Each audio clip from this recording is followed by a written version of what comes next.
Minnesota.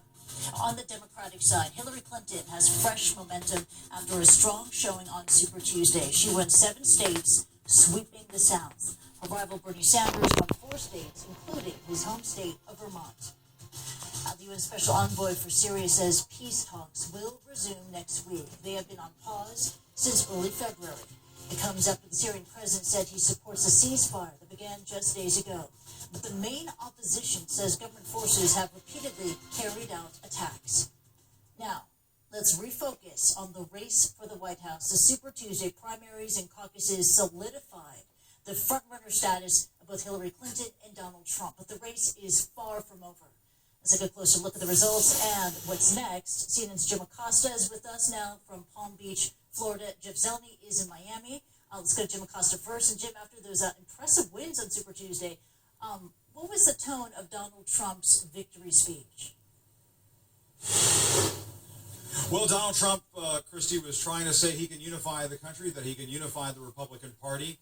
This was a big victory for him last night on Super Tuesday. He won 7 states in just about every section of the country.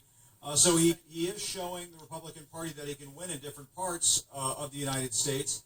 But at the same time, and this is something that is unusual during this presidential cycle. Typically, when you have a frontrunner like Donald Trump, who is doing so well in the polls, winning states, winning delegates, this is typically the time when the rest of the Republican Party would coalesce around that frontrunner. That is just simply not happening at this point. Ted Cruz won 3 states last night. He's vowing to stay in this race. He is saying that the other non-Trump candidates, Marco Rubio, John Kasich, Ben Carson, they should drop out, get behind him, because there is this very potent anti-Trump movement inside the Republican Party, Christy.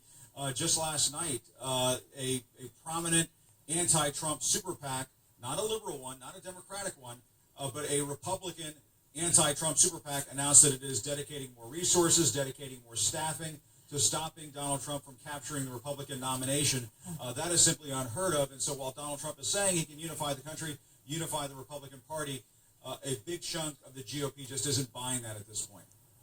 Yeah, this anti-Trump movement is growing inside the party after this. Definitely a story to watch. Jim, hang tight. Let's bring up Jeff Zeleny in Miami on the Democratic race. And Jeff, Hillary Clinton, is she now getting even harder to beat?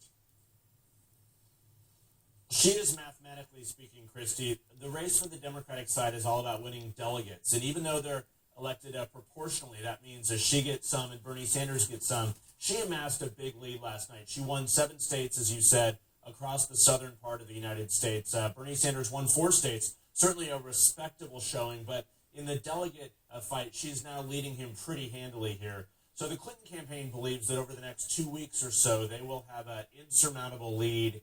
And Bernie Sanders simply will not be able to catch up to her. Now, so right now the Clinton campaign is sort of doing 2 things at once, a dual-track strategy, if you will. Focusing on Bernie Sanders a little bit to remind Democrats that they still need to come out and vote for her, but also turning their attention ever so slightly, and sometimes not so slightly, even more so, to Donald Trump.